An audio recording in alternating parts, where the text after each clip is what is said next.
Bueno, pues buenos días. Buenos días. Este es nuestro sexto tema, ¿será? ¿Será nuestro sexto tema? Creo que sí, es nuestro sexto tema del libro de Efesios. Estamos haciendo una exposición expositiva del libro de Efesios y hoy nos toca, como les dije al principio, Efesios capítulo 2, versículo 11. Vayan conmigo, por favor, para leer esta parte que vamos a estar leyendo.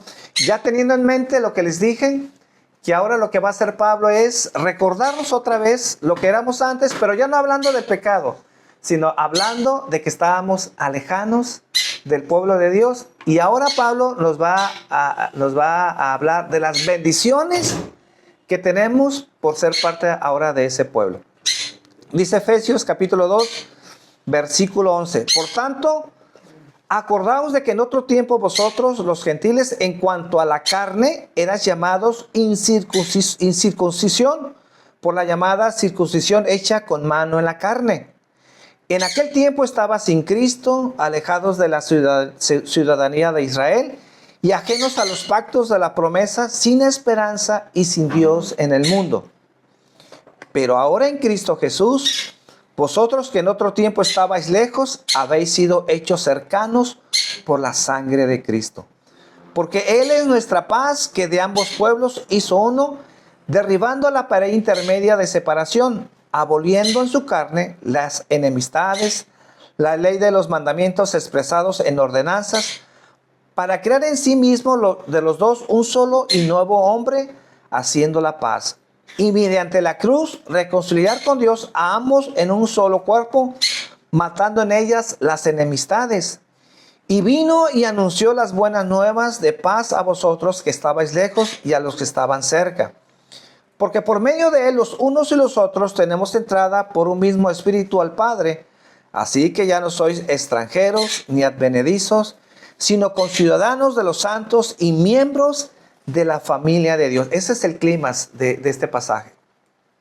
Ya no somos extranjeros, ya no somos advenedizos, sino conciudadanos de los santos y miembros de la familia de Dios, edificados sobre ese fundamento de los apóstoles y profetas, siendo la principal piedra del ángulo Jesucristo mismo, en quien todo el edificio, bien coordinado, va creciendo para ser un templo santo en el Señor, en quien nosotros también sois juntamente edificados para morada de Dios en el Espíritu.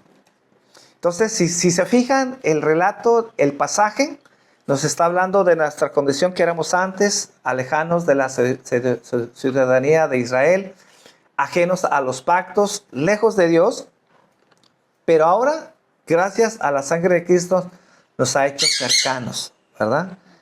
Nos ha hecho cercanos y ahora ya no somos extranjeros, ya no somos advenedizos, sino conciudadanos de los santos y miembros de la familia de Dios. Ese es el punto, miembros de la familia de Dios. Señor, esta mañana queremos darte gracias y te pido que tú nos enseñes, Señor, a través de tu palabra, a entender, Señor, todas estas promesas y todas estas realidades que tenemos por ser tus hijos, Señor. Que esta mañana, Señor, la gente que escuche este mensaje pueda ver, Señor, si en verdad goza de estos privilegios. Si son esas personas que están ajenas a tus pactos y a tus promesas, o hoy en día disfrutan de todos esos beneficios por ser ciudadanos tuyos, Señor. Háblanos a través de tu palabra, Señor, y que esta mañana podamos apreciar esta posición, Señor. Como el domingo pasado, Señor, de ser limpiados. De que antes, Señor, estábamos muertos en nuestros delitos y pecados. Hoy que entendamos, Señor, que estábamos lejos, que no éramos parte de tu pueblo, que no éramos parte de tu iglesia. Pero hoy, Señor, entendemos que nos has hecho cercanos por medio de tu sangre, Señor. Y ya no somos extranjeros, Señor, sino somos miembros de tu familia, Señor. Y te damos gracias esta mañana, Señor. Te damos honra y gloria, Señor. En el nombre de Jesús. Entonces, este pasaje nos está hablando algo muy importante. No solamente fuimos salvados de nuestra maldad, de nuestro pecado, sino fuimos salvados para ser su pueblo, para ser parte de esa familia. Entonces, no somos cristianos independientes, sino somos salvados para ser parte de una comunidad. Y si somos parte de esa comunidad, entonces esta mañana ojalá pueda lograr que te sientas privilegiado y honrado de ser parte de esa familia. Que de repente hemos devaluado ese privilegio y de repente no sentimos que tenemos nada. Pero esta mañana yo quiero que ustedes salgan pensando que es un privilegio ser parte de la familia de Dios, que es una honra y una gran bendición. Entonces, cuando hablamos de la iglesia, la iglesia no es algo que se le ocurrió a alguien, no algo incidental, no, sino es algo que debe tener importancia en nuestras vidas, y ese es el interés de este pasaje, que cobre importancia en nuestra vida la iglesia y que podamos entender que debe ocupar un lugar muy importante en nuestras vidas. ¿Por qué? Porque la iglesia, como dice su palabra, es el cuerpo de Cristo. Entonces, estar en Cristo, mis hermanos, equivale a estar en la iglesia. Estar en Cristo equivale a estar en la iglesia. Y hay que enfatizar mucho esto porque muchos son individualistas. Yo conozco mucha gente que inclusive se congregaba en la iglesia por muchos años, pero hoy en día esa gente no se congrega. Y seguramente habrá gente que escuche esta enseñanza, y hay gente que se siente bien porque lee la Biblia, porque ora, pero no se congrega. Pero ojalá esta mañana pueda aprender que una persona que no se congrega no puede decir que está bien con Cristo. Y este pasaje nos va a enseñar que el que diga que está bien con Cristo necesita estar bien con la iglesia. Y esto obviamente a pesar de las imperfecciones que pudiera tener la iglesia, porque no existe una iglesia perfecta, ¿verdad? No hay una iglesia perfecta. Entonces, ¿por qué mucha gente deja de asistir a la iglesia? Porque ve las imperfecciones, ¿no? Ve problemas. Entonces, no hay iglesia perfecta. El lugar donde nosotros nos congregamos obviamente no es una iglesia perfecta. Y si usted se sale de esta iglesia buscando una iglesia perfecta, no la va a encontrar. Entonces, no hay iglesias exentas de errores, pero sí hay iglesias que tienen un corazón verdadero para buscar a Dios y que tienen un compromiso para predicar el evangelio, que en eso no hay iglesia. En eso radica una buena iglesia o una iglesia que en verdad no es buena iglesia. No porque sea perfecta, porque no hay iglesias perfectas, sino que la iglesia esté enfocada en predicar el verdadero evangelio, ¿verdad? Y que en eso nos estamos ocupando. Entonces, lo que Pablo está tratando de transmitir en este pasaje es que es un privilegio ser parte del pueblo de Dios y que el pueblo de Dios es su iglesia. Entonces, como punto número 1, ¿en qué radica la importancia de la iglesia? ¿En qué radica? Bueno, en primer lugar, que la iglesia está conformada por gente que ha sido redimida, que ha sido reconciliada con Dios. Y no solamente ha sido reconciliada con Dios, sino también ha sido reconciliado con los demás. ¿Ah? Eso es muy importante. Dios nos reconcilió con Dios, pero también nos reconcilió con las personas. Necesitamos estar bien con las personas. ¿Se acuerdan? Hemos hablado domingos pasados de que una de las señales de un cristiano sano es que no debe de guardar rencor. No debe de tener odio. ¿Por qué? Porque uno de los primeros mandamientos, para ser más exacto, el segundo, es amar a los demás. El primero, amar a Dios. Y el segundo, amar al prójimo como a ti mismo. Que eso significa que debes de amarlo como te amas a ti mismo, ¿verdad? En la misma medida en que cuidas de ti, debes de cuidar a la otra persona. Entonces, para entender esto, una vez más, Pablo resalta nuestra condición anterior, pero ya no hablando de nuestro pecado, sino hablando de nuestra lejanía que teníamos con Dios. Dice Efesios 2, versículo 11. Dice, por tanto, acordaos de que en otros tiempos vosotros, los gentiles, en cuanto a la carne, eras llamados incircuncisión por la llamada circuncisión hecha con mano en la carne. En aquel tiempo estabais sin Cristo, alejados de la ciudadanía de Israel y ajenos a los pactos de la promesa, sin esperanza y sin Dios en el mundo. Oh, pues déjense de los pactos, déjense de las promesas. Sin Dios. Porque alguien, como hemos explicado, alguien puede no tener nada, pero tener a Dios. Y si tiene a Dios, como el mendigo, ¿se acuerdan? Tiene todo. Pero no tener a Dios, eso es grave. No tener a Dios. Entonces, lo que hace Pablo al principio es compararnos, ¿verdad? Ese estado en que estábamos sin bendición, sin Dios, lo compara con el pueblo de Israel. Hace ese contraste entre el pueblo de Israel y entre los gentiles, ¿verdad? El pueblo del pacto, el pueblo que no tenía pacto. El pueblo que era un pueblo circuncidado y un pueblo, los que estaban incircuncidados. No tienen ese pacto a través de la circuncisión. Hace ese contraste. Entonces, Israel era un pueblo circuncidado. Y nosotros, un pueblo que no conocíamos eso, estábamos ajenos a eso. Pero en este caso los judíos habían caído en el extremo de odiar a los gentiles. ¿Por qué? Porque ellos eran incircuncisos, ¿verdad? Ellos eran incircuncisos. De hecho, un judío no podía entrar a una casa de un gentil. Porque si entraba a la casa de un gentil, entonces se consideraba que había quedado ceremonialmente contaminado. Entonces ellos no entraban a las casas de los gentiles. Y era tal el grado de esa situación, y no solamente por tradición, sino también por mandamiento de Dios, en donde los gentiles no podían entrar al templo. De hecho, si un gentil entraba al templo de Dios, los judíos debían de matarlo. No podía entrar un gentil al templo de Dios. Si de por sí estaba restringido al pueblo de Israel, imagínense que un gentil entrara, era una aberración que un gentil pudiera entrar al templo de Dios. Obviamente ellos consideraban a los gentiles como perros, ¿ah? ¿Y cómo iban a permitir que un perro entrara a la casa de Dios? Eso no lo iban a permitir.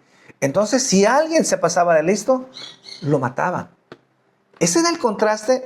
Obviamente, este es en un sentido extremo que llevó el pueblo de Israel. Pero ese es el contraste que está hablando Pablo, ¿verdad? Dos pueblos que existían ante los ojos de Dios, pero que estaban separados, ¿verdad? Uno con las promesas de Dios y otros sin la promesa de Dios. Uno que tenía un Dios, otro que sí tenía dioses, que adoraban a dioses, obviamente, pero no al Dios verdadero.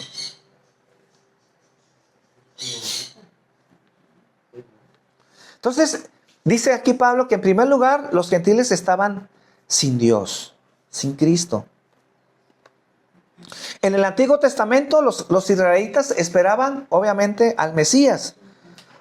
Todos los judíos que fueron salvos en el Antiguo Testamento fueron salvados porque mantuvieron esa esperanza de que vendría el Mesías. No se salvaron por sus obras, por guardar los 10 mandamientos, sino porque eran padres de la fe como Abraham. Igual de que iba a venir un redentor. Hoy en día, ¿quiénes se salvan? Los que tenemos que voltear no hacia el futuro, tenemos que voltear hacia el pasado, ¿verdad? ¿Y cómo se salvan? Igual por la fe, como se salvaron los del Antiguo Testamento. Porque mucha gente dice, bueno, ¿y cómo se salvaban los del Antiguo Testamento? ¿A través de la ley de Moisés? No, ninguno se salva por la ley de Moisés. Todos los que son salvos en el Antiguo Testamento se salvaron porque ellos miraron hacia el futuro, en el Mesías prometido que iba a llegar, y entonces ellos creyeron que ese Mesías los iba a redimir. Obviamente hay que entender que no tenían todo el entendimiento, toda la revelación, como hoy en día nosotros la tenemos. Ellos tenían cierto conocimiento, pero no la revelación completa como hoy se nos ha sido dado. Pero más sin embargo, el principio era el mismo. La fe en ese Redentor que iba a venir. Y nosotros mirando hacia atrás, teniendo fe en ese Redentor que ya vino. Entonces, estaban alejanos, sin Cristo, los gentiles. Y en segundo lugar, estaban alejados de la ciudadanía de Israel. Ellos, los gentiles, no gozaban del trato especial que Dios tenía con los judíos porque eran su pueblo. Ustedes saben que los ciudadanos reciben ciertos privilegios, ¿verdad? Por ejemplo, si viene un colombiano a México, por decirlo así, para entender esto, ellos no pueden recibir las pensiones que reciben, por ejemplo, mis papás. ¿Y por qué no pueden recibir? Porque no son ciudadanos. ¿Y quiénes pueden recibir esas pensiones? Los que son mexicanos, obviamente con sus reglas, ¿no? Hay que tener arriba de 65 años, ¿no? Pero solamente ¿quiénes? Los mexicanos. El pueblo de Israel tenía ciertas bendiciones que ellos solamente podían recibir. ¿Por qué? Por ser el pueblo de Dios. Los gentiles estaban ajenos a esos privilegios. Y en tercer lugar, estaban ajenos a los pactos de la promesa. Los judíos tenían una promesa en quien confiar. Ellos confiaban en esas promesas que Dios les había dado. Pero los gentiles no tenían promesa. No tenían nada. No tenían nada. Y en cuarto lugar, dice que estábamos sin esperanza. Obviamente el resultado de no tener una promesa es no tener esperanza. Lo único que era seguro para nosotros pues era la muerte. Morir sin esperanza, morir sin Dios, ¿verdad? Morir sin salvación. Esa era nuestra condición.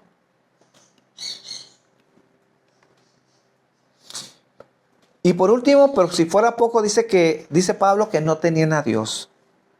Los gentiles adoraban a Dios, a los dioses de piedra, a los dioses de madera, y solo conocían filosofías de hombres. Pero cuando llegamos al versículo 13, todo cambia. Versículo 13, todo cambia.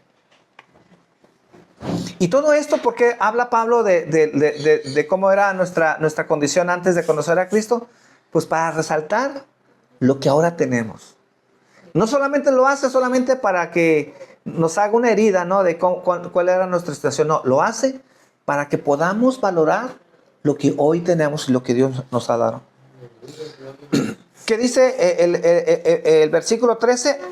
Dice que ahora hemos sido reconciliados con Dios formando una sola nación, una sola familia, una sola iglesia. Dice el versículo 13, pero ahora en Cristo Jesús vosotros, que en otro tiempo estabais lejos, habéis sido hechos cercanos por la sangre de Cristo.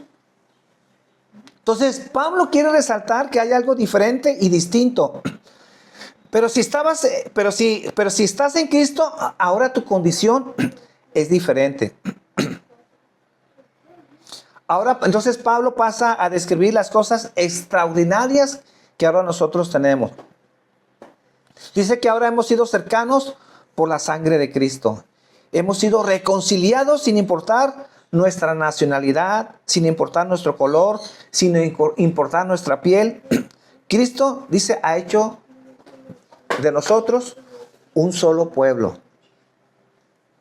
Las enemistades que había entre los judíos y los gentiles, ahora Cristo nos ha hecho una sola nación. Dice Efesios 2:14, porque Él es nuestra paz, que de ambos pueblos hizo uno, derribando la pared intermedia de separación.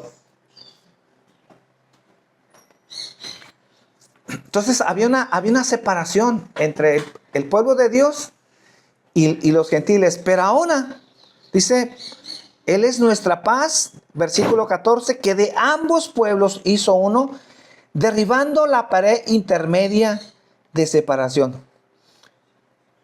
¿Qué sería esa pared intermedia que había, que nos separaba entre los gentiles y los judíos, entre el pueblo de Israel? Dice el versículo 15, nos lo aclara más. Dice, aboliendo en su carne las enemistades, la ley de los mandamientos expresados en ordenanzas, para crear en sí mismo de los dos un solo y nuevo hombre, haciendo la paz. ¿Cuál era esa separación? En primer lugar, dice Pablo aquí, era esas ordenanzas que había. Todas esas ordenanzas. ¿Y cuál era una de ellas? Bueno, la que ya dije. Un judío no podía entrar al templo con un gentil para adorar juntos a Dios. ¿Qué sucede hoy en día en una iglesia? Pues la gente entra a la iglesia, no importa si eres guatemalteco, si eres colombiano o israelita. De hecho, ni pensamos en eso. Simplemente si alguien quiere ir a la iglesia y quiere ir a adorar a Dios, va, se une a la adoración, puede levantar sus manos y no hay ningún problema. Pero antes, eso no existía. No se veía que un gentil con un judío pudieran entrar al templo para adorar al Dios verdadero. Eso no se veía. ¿Y por qué no se veían? Por esas reglas ceremoniales que existían, ¿verdad? Que no podía convivir los judíos con los gentiles adorando en el templo, porque eso estaba prohibido. Dios lo prohibía. Entonces lo que Cristo derribó fue esa ley ceremonial, las ordenanzas sobre las fiestas, las festividades, sobre los alimentos, sobre qué cosas se podían comer, qué cosas no se podían comer. Todo eso fue derribado. Pero aclaro, no fue derribado la ley moral de Dios. Porque ahí siempre ha habido una discusión y siempre ha habido un pleito entre aquellas personas que dicen, es que Dios abrogó la ley y entonces ya no estamos bajo la ley. No. Dios abrogó todas esas ordenanzas que tenían que ver con las cosas ceremoniales. También lo que se abrogó fueron las leyes civiles que tenía el pueblo de Israel. Esas ordenanzas se tuvo que quitar. ¿Y por qué se tuvo que quitar? Porque cada persona vive en una nación diferente. Y cada nación tiene sus leyes civiles. No nos puede regir las leyes que regían al pueblo de Israel. El domingo pasado decía, bueno, si alguien desobedecía a su padre y lo deshonraba, lo deberían de apedrear. Oiga, si usted apedrea a alguien, usted va a ir a la cárcel. No, es que eso dice la Biblia. Y Dios me dice que si alguien deshonra a los padres, debemos de apedrearlo. No, eso no puede aplicar aquí. Eso fue lo que se aprobó. Eso ya no procede para los hijos de Dios.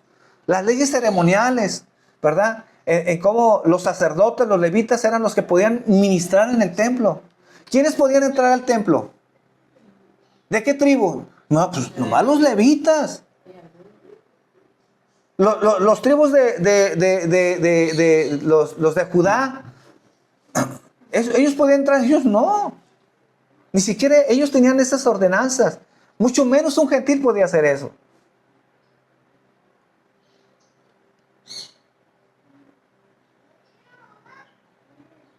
Entonces las leyes ceremoniales era lo que separaba al judío del gentil. No se podía ver al judío y al gentil estando juntos adorando a ese Dios verdadero. Por eso dice que ahora Dios forma un solo pueblo, que es la iglesia. Y solo Cristo puede lograr unir al hombre con Dios. Cuando el hombre estábamos separados, cuando Dios nos reconcilia con Dios, en ese momento también nos reconcilia ¿con quién? Con el hombre. Y hace esa separación. Dios hace abolición con esas leyes y hace de esos dos pueblos o de esas dos naciones, por decirlo de una manera, uno solo. Uno solo. Y esto solo se puede lograr cuando ambos, tanto judíos y gentiles, van a la cruz. ¿Cómo se hace esa reconciliación? Tanto judíos como gentiles van a la cruz. ¿Por qué es importante decir esto? Porque aunque Pablo hace el contraste entre el pueblo de Israel y los gentiles, no debemos de quedarnos con la idea de que ahora nosotros somos israelitas, como muchos predican o como muchos pastores les enseñan a su iglesia. Dicen, no, nosotros tenemos que orar por la nación de Israel, porque ese es el pueblo de Dios. No, mis hermanos, ese fue el pueblo de Dios, sí. un pueblo privilegiado, y hay que tenerlo en cuenta porque obviamente está en las Escrituras. Pero el pueblo de Dios, el pueblo privilegiado, el pueblo que Dios hizo uno, de lo que está hablando aquí Pablo, no es que nosotros, siendo mexicanos, nos convertimos siendo judíos y ahora somos judíos y ahora pertenecemos a la nación de Israel. Eso no. Y lo digo y lo subrayo porque muchos pastores enseñan eso. Queremos que Dios bendiga a nuestra nación. Oremos por Israel. Para que la bendición, porque ese es el pueblo de Dios. No, ese no es el pueblo de Dios. El pueblo de Israel, por poner un ejemplo, hoy en día, ellos también matan, asesinan, borbandean. Hoy en día están borbandeando y lo han hecho matando a niños. Ellos no tienen piedad. Ellos no están pensando en Dios. Claro que ellos conocieron a Dios. Claro que ellos fueron el pueblo escogido. Pero la mayoría de ese pueblo está lejos de Dios. Yo sé que hay gente judía que aman a Dios, que creen en Cristo, pero no todos. La mayoría no es salva de la nación de Israel. Entonces, no, queremos orar por Israel, porque ese es el pueblo de Dios. No, el pueblo de Dios es este donde estamos nosotros, en donde nos juntamos, en donde hemos sido redimidos. ¿Y cuál es la única manera de hacer ese pueblo de Dios? Cuando ambos pueblos, tanto los israelitas y los gentiles, van a la cruz y le piden perdón a Dios. Ahora, yo no digo que no oremos por Israel, claro, pero no porque sea algo especial en donde eso haga que traiga bendición a nuestras vidas, como se enseña hoy en día. Oremos por Israel para que Dios nos bendiga. No. Oremos por el mundo, oremos por cualquier país, claro que sí. Pero no porque si oremos por Israel, entonces vendrá una bendición especial sobre nuestras vidas. No, oremos por la iglesia verdadera, oremos por el pueblo verdadero de Dios. ¿Y cuál es el pueblo verdadero de Dios? Su iglesia. Esa es su iglesia. Pero hay algo más que hizo por el pueblo de los Efesios y por nosotros. Dice versículo 9. Pongan atención. Y anunció las buenas nuevas de paz a vosotros. ¿Quién anunció? ¿De quién está hablando? Cristo. Dice, y anunció las buenas nuevas de paz a vosotros que estabais lejos y a los que estaban cerca. Pregunto, mis hermanos, ¿en qué momento Cristo les predicó el evangelio a los efesios? Si Cristo nunca salió de Palestina. Si saben que Efesios no está en Palestina, ¿verdad? No está ahí.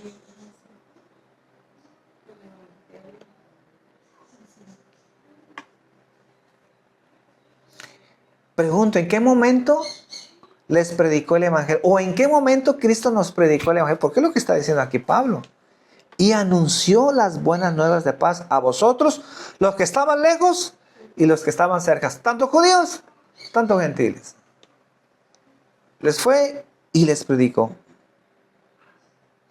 Bueno, lo que puedo decir de primer momento es que cada vez que los apóstoles predicaron el evangelio, lo hicieron obviamente en el poder de Cristo.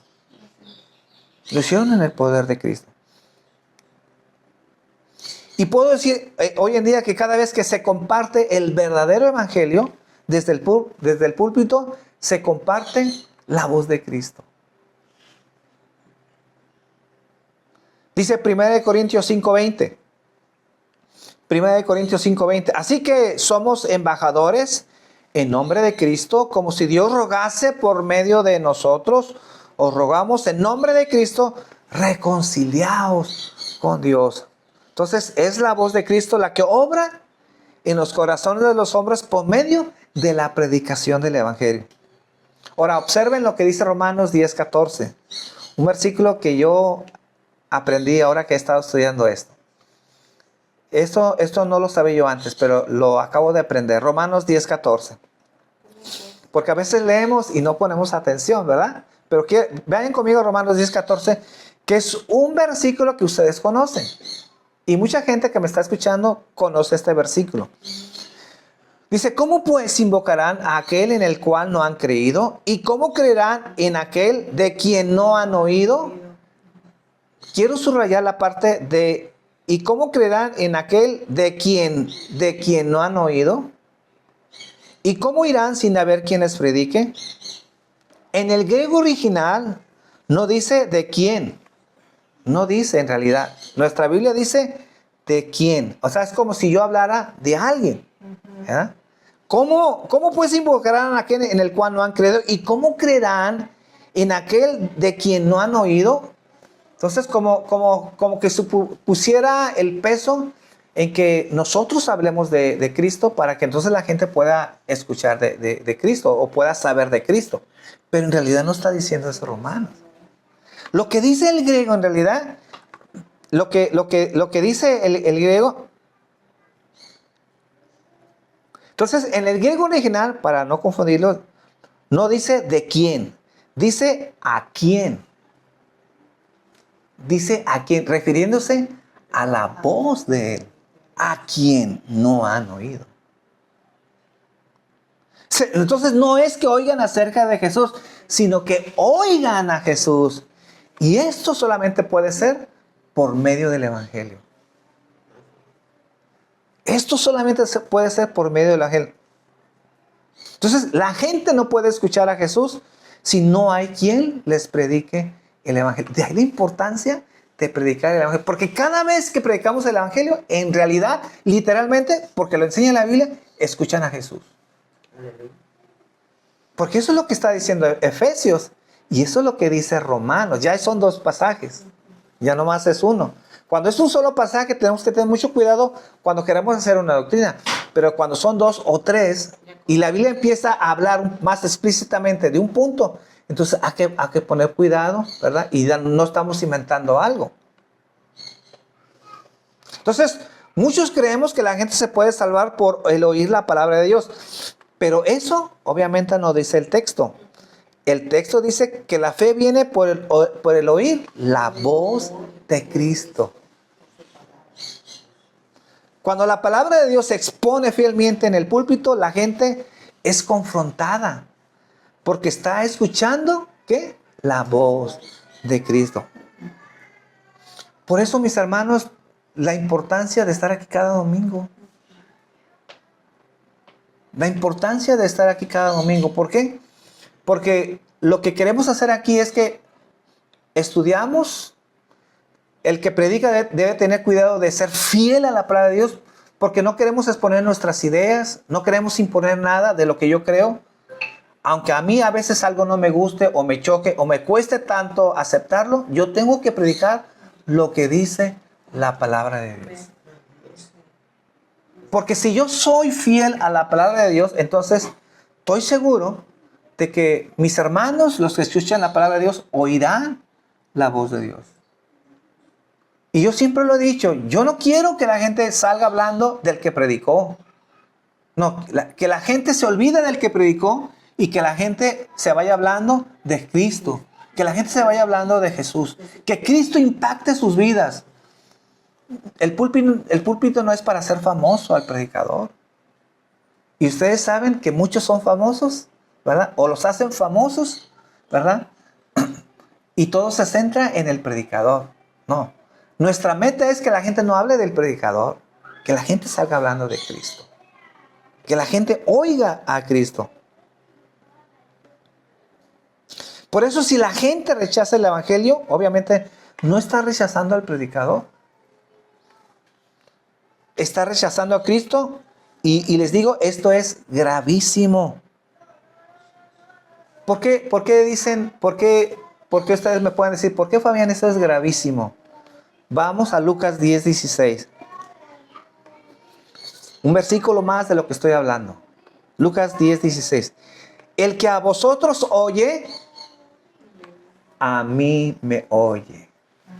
Y el que a vosotros desecha, a mí me desecha. Y el que me desecha a mí, desecha al que me envió. Al que a vosotros oye, ¿verdad? Hablando a sus discípulos, ¿verdad? Ese es un principio que se aplica a los que predicamos el Evangelio, a los que enseñamos en el púlpito, se aplica. El que a vosotros oye, dice, a mí me oye. Si yo comparto el evangelio, tengo la seguridad que están escuchando a Cristo. Porque Jesús lo dijo, a mí me oye. Pero Jesús hace una advertencia, y el que a vosotros desecha, a mí me desecha. No están desechando al predicador o al evangelista, me están desechando a mí. Pero cuidado, porque es gravísimo. Porque el que me desecha a mí, digo Jesucristo, desecha al que me envió. Está desechando a Dios. Por eso el predicador tiene mucha responsabilidad de ser fiel a la palabra de Dios y no inventar cosas. Por eso, de ahí la importancia de que el púlpito no es para contar chistes. Yo sé que mucha gente dice, ¿qué de malo tiene estar contando chistes y hacer reír un poco a la gente? Pues ¿qué de malo tiene? Si estamos aquí para que la gente oiga la voz de Cristo, no estamos aquí para que escuchen nuestros chistes y hacer reír a la gente. Oiga, para eso hay circos o teatros en donde la gente se pueda divertir y que no está prohibido que la gente lo haga. Bueno, de mi parte yo pienso que si la gente se quiere reír de esa manera sanamente, lo puede hacer, pero no la iglesia. La iglesia no tiene la misión de animar a la gente y de hacerla reír, porque eso es lo que la gente lo va a hacer cambiar. No, la gente necesita escuchar a Cristo. La gente necesita escuchar a Cristo. No es que la gente todo se va a ir, pues que se vaya. ¿Por qué entonces los predicadores quieren entretener a la gente? Porque la gente no quiere que se vaya la gente. Y entonces los mantienen de una manera ficticia, no verdadera, y están ahí, pero en realidad no hay un cambio en sus vidas. ¿Por qué? Porque no exponen la palabra fielmente. Obviamente yo no quiero que la gente se vaya, pero yo no puedo rebajar el evangelio si la gente se va. Me va a dar tristeza, pero yo no puedo cambiar. ¿Por qué? Porque yo quiero que la gente sea confrontada con la voz de Cristo. Y dijera Rosy, ¿más claro? Entonces, por eso le digo, esto me hizo cambiar mucho mi percepción de entender lo que es el evangelio. Porque en realidad, cuando la gente escucha el evangelio, está escuchando la voz de Cristo. Por eso dice Efesios, fui y les prediqué. ¿Y en qué momento les predicó? Bueno, porque cuando los apóstoles lo hicieron, ahí estaba Dios, ahí estaba Cristo hablándole a los efesios.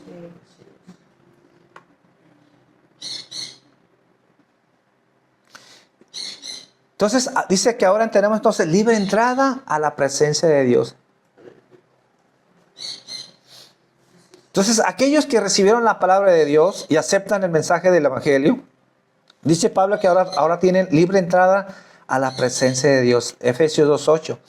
Porque por medio de él los unos y los otros tenemos entrada por un mismo espíritu al Padre. ¿Se acuerdan que antes para entrar al lugar santísimo lo hacía una sola persona? Y una sola vez al año. ¡Qué privilegio! Pero aún así, cuando alguien entraba y una sola vez al año, hasta se podía morir. Por eso le ponían las campanitas. Esa era ordenanza. Y le pondrán campanitas para saber que todavía está en servicio. Pero cuando se dejaba de escuchar las campanitas, y no solamente entraban con las campanitas, entraban con una cuerda. Porque si fallecía, falleció. Vamos a entrar al lugar santísimo y lo vamos a agarrar. No podían entrar. Lo tenían que jalar. ¿Y por qué fallecía el sumo sacerdote? Por pecado, por falsedad. Porque no tuvo temor de Dios. Por eso, cuando decimos, Señor, que venga tu presencia, tengan cuidado. Porque cuando hablamos de que venga la presencia, estamos hablando de que Él viene, obviamente, con toda y su santidad.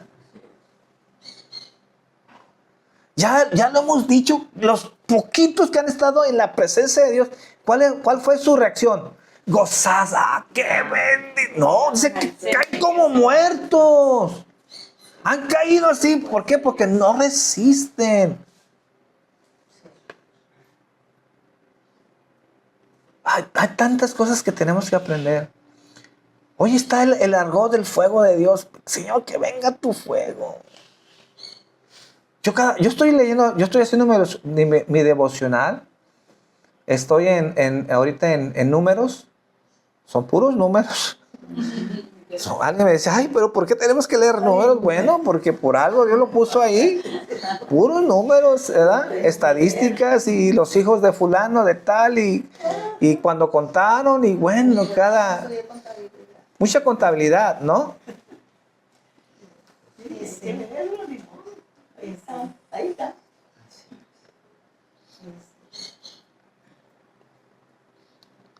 Por eso hay que tener mucho cuidado. ¿Ah? Y le decía del fuego. Cuando la Biblia habla del fuego, la mayoría de las veces es el fuego consumidor. ¿Y cuál es el fuego consumidor? Que nos hace saltar y brincar. No, el fuego consumidor era como a Nadab y Abiú, que salió fuego de la presencia de Dios. Y los consumió. Pero hoy en día, fuego de Dios es ¿qué? Avivamiento. Fuego de Dios es como el temblor, la ¿cómo se llama? La euforia, ¿no? De sentir a Dios. Pero en realidad, cuando se habla del fuego de Dios, tiene que ver con juicio. Señor, que venga tu fuego, que venga tu juicio. No queremos el juicio de Dios. En realidad debería como fuego. No era fuego, como fuego. Cuando vino el día de Pentecostés, ¿verdad? Vino como un viento recio. Haz una comparación. Haz una comparación. Para poder describir a Dios siempre se compara, ¿verdad? Y se hace comparaciones con todo, pero no es que era así. Es una forma de describir lo que es indescriptible. Porque Dios es incomparable. Y versículo 19, ahora formamos el verdadero Israel. Dice, versículo 19, así que ya no sois extranjeros ni advenedizos, sino conciudadanos de los santos y miembros de la familia de Dios. Entonces, todas las promesas que le fueron dadas a Abraham y al pueblo de Israel, ahora también son nuestras. Pero aclaro, no porque seamos israelitas. Cuando habla del pueblo de Israel, no es que, es que ahora ya somos israelitas. No, Gálatas 3:28. Dice Gálatas 3:28 y 29. Dice, ya no hay judío ni griego. No hay esclavo ni libre. No hay varón ni mujer. Porque todos vosotros sois uno en Cristo Jesús. Y si vosotros sois de Cristo, ciertamente linaje de Abraham sois y herederos según la promesa. ¿Por qué somos el pueblo de Dios ahora? Porque somos linajes de Abraham. ¿Y quiénes son los linajes de Abraham? Los que son de la fe. A eso se refiere. Por eso Abraham iba a ser el padre de multitudes, no de un pueblo, de toda una nación. ¿Por qué? Porque todos los que creyeran en fe como él, iban a ser parte del pueblo de Dios. Ya no hay judíos. Ya no hay griegos, ya no, ahora está el pueblo de Dios. Entonces no importa en qué hayas nacido, si estás en Cristo formas parte de ese verdadero Israel. Entonces no solamente somos una sola nación, sino una sola familia. Somos llamados a hacer una comunión entre creyentes, pero creyentes sumamente cercanos. Somos una familia y debemos de tratarnos como tales. Somos una familia. Y somos un templo. Efesios 2:20 y 21. Edificados sobre el fundamento de los apóstoles y profetas, siendo la principal piedra del ángulo Jesucristo mismo, en quien todo el edificio bien coordinado va creciendo para ser un templo santo en el Señor. Entonces nos compara a un templo, a un edificio. Y este edificio dice que debe ser edificado sobre el fundamento de los apóstoles y profetas. Entonces, el fundamento es la enseñanza de Cristo revelada a través de los apóstoles y profetas. Yo quiero que entiendan esto, no me voy a meter mucho en esto. Ya tendré un tema para poderlo enseñar. Pero cuando la Biblia habla de los apóstoles y profetas, en el tiempo de Cristo había profetas, ¿verdad? que revelaban la voluntad de Dios. ¿Y por qué la necesidad de los profetas? Porque todavía no estaba la revelación completa. Todavía no teníamos el Nuevo Testamento. Y en ese tiempo, los apóstoles, algunos de ellos, Dios ya los estaba inspirando a escribir esas cartas. Pero no todos, no estaban las cartas completas. Pero a través de sus profetas, que revelaban cuál era la voluntad de Dios, y la enseñanza de los apóstoles, que posteriormente ellos lo plasmaron a través del Nuevo Testamento, ¿verdad? Entonces dice Pablo, ese es el fundamento en donde la iglesia debe ser edificada. En donde nosotros fundamentamos cada vez que venimos aquí a predicar el Evangelio, cada vez que nos juntamos como iglesia, a través del fundamento de los apóstoles y profetas. Pero una vez que ese fundamento ha sido dada, que es lo primero, el principio, ya no hay más. Ya no hay más. No hay más apóstoles, no hay más profetas. ¿Por qué? Porque la revelación ya ha sido dada. Los profetas que hoy en día, muchos de ellos han profetizado. Yo conozco uno de ellos, no quiero decir su nombre, muy famosísimo. Se ha equivocado muchísimas veces. Él profetizó que iba a ser presidente de un pueblo de Sudamérica, no me acuerdo el país, luego se los digo. Una mujer, dijo que iba a ser una mujer. Y no ganó esa mujer. Los profetas de Dios del Antiguo Testamento no fallaban. No, ¿cómo? Entonces, ¿cómo decir? Ay, no, Isaías capítulo 4, ese está dudoso. Ese no podemos confiar en Isaías 4 o Isaías 25, no. O como alguien me dijo una vez, oiga hermano, y usted tiene el don de profecía, oiga, pero ¿está seguro de que lo que...? No, bueno, mira hermano, yo le soy, si soy hombre, me puedo equivocar. Ah, dijo que se puede equivocar. No, los profetas no podían decir eso. Imagínense en dónde quedaba la confianza, la credibilidad, la fe de un pueblo. En un profeta decía, bueno, hoy profeticé y quién sabe, hoy no estoy muy seguro. Escríbanlo ahí que queden las escrituras. Pero no me consta. No.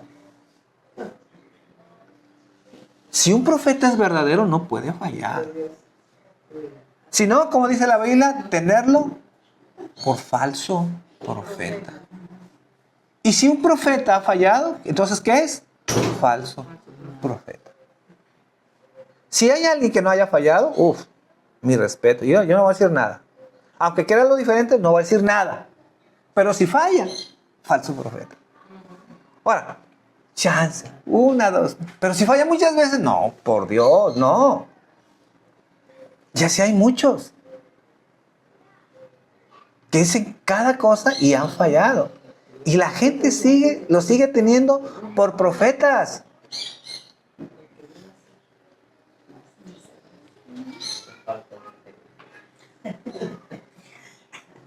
Entonces termino diciendo, cuando la Biblia habla de que nos compara con un edificio, obviamente no está hablando de algo físico, ¿verdad? Nosotros nos juntamos en esta casa, en este edificio, ¿verdad? Pero esta no es la iglesia. ¿Quién es la iglesia? Nosotros, ¿verdad? Nosotros somos el templo de Dios. Si Dios nos bendice el día de mañana, ¿verdad? Y dice, ¿sabe qué, Fabián? Construyete una iglesia. Yo voy a construir una iglesia. Digo, voy a construir, sí, una iglesia, entre comillas. Pero lo que voy a construir no es la iglesia. ¿Qué es? Un edificio, un local. La iglesia somos nosotros. Y una iglesia, con clima o sin clima, grande o chica, no importa cómo esté, somos su iglesia. Si usted va a una iglesia grande, bendito Dios. Si usted va a una iglesia pequeña, bendito Dios. Pero la bendición no está en el edificio. Y mucha gente anda buscando el edificio. No, busquemos una iglesia que comparta el verdadero evangelio. Sentirnos privilegiados de estar en esa iglesia. Amén. Amén. Entonces no hay cosa más importante que la iglesia de Dios. Nadie puede amar a Cristo sin amar realmente a su iglesia. Y nadie puede crecer y madurar si no está en la iglesia. Por eso, mis hermanos, llévense eso. La iglesia es algo muy importante en nuestras vidas. ¿Por qué? Porque costó la sangre de Cristo, ¿verdad? para ser un solo pueblo. No ese pueblo, como muchos dicen, el Israel, que respetamos, ¿verdad? Que debemos de respetarlo como cualquier pueblo, pero no ese es el pueblo que fue, ya no es. ¿Cuál es el verdadero pueblo? Los que han sido redimidos. ¿Y quiénes son los que pueden formar? Dije, tanto judíos y gentiles, los que los dos van a la cruz. Y ahí se humillan y le piden perdón. Estos que van a la cruz forman parte del pueblo de Dios. No porque nacieron en Israel. Entonces dejemos de tener esa idea de que hay que orar por Israel porque es el pueblo de Dios. No. El pueblo de Dios es su iglesia. Los que han nacido de nuevo. Señor, en esta mañana queremos darte gracias. Queremos honrarte. Queremos exaltarte. Queremos glorificarte, Señor, porque en verdad, Señor, a veces menospreciamos, o no menospreciamos, sino olvidamos los privilegios que tenemos, Señor. Y esta enseñanza nos hace recordar lo que no teníamos, cómo vivíamos alejanos, sin ser tu pueblo, sin ser tu iglesia, Señor. Un pueblo, Señor, que no solamente no teníamos esos privilegios, sino no te teníamos a ti como Dios. Pero que hoy, Señor, gozamos de ese privilegio, como dice Juan 1:12, Señor, nos has dado el derecho, Señor, de ser hechos tus hijos. Nos has dado la potestad de ser hechos tus hijos. Y eso es algo honroso, valioso, Señor. Te pido que oremos por nuestra iglesia, Señor. Que no es la única donde nos juntamos, Señor. Es una iglesia espiritual, Señor. Esos hermanos que pueden estar en otros lugares, en otros edificios, Señor, que es tu verdadera iglesia, Señor. Y que donde estemos, Señor, y donde estén, Señor, somos uno, Señor, un solo pueblo. Somos una sola nación, que tenemos un mismo Dios, Señor. Solamente tú nos has puesto en lugares especiales, Señor, diferentes, para ir a trabajar. Pero hay un solo pueblo, Señor. No hay muchas iglesias, hay una sola, Señor. Y es ahí en donde estamos nosotros, Señor. Y te damos gracias. Y te honramos esta mañana, Señor, en el nombre de Jesús. Amén.